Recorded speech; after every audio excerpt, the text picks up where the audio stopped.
Hi, my name is Amanda, and today I'll be teaching you how to clear an obstructed airway in the conscious adult.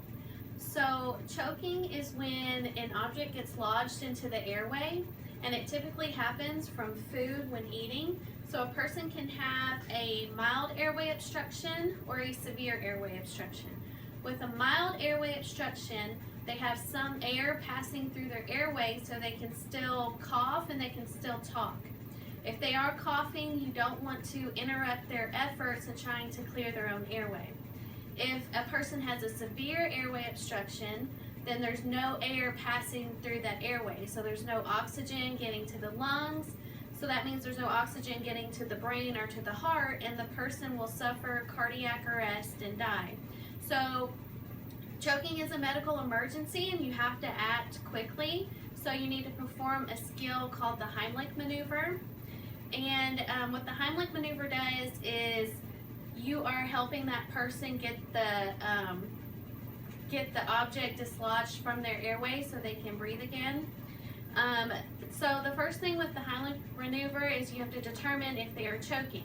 And the universal symbol for choking is hands around the neck.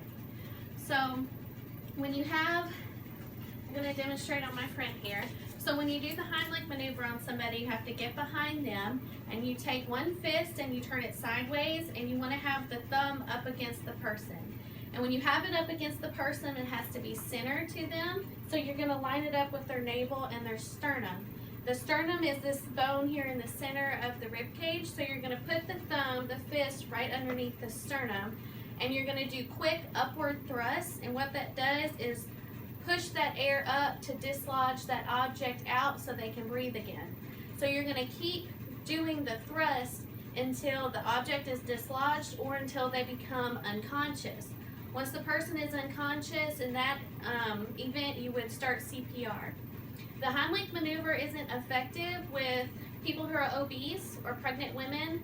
So in that case, you would lay them down on the floor and do upward thrusts to be able to dislodge that object so they can breathe again.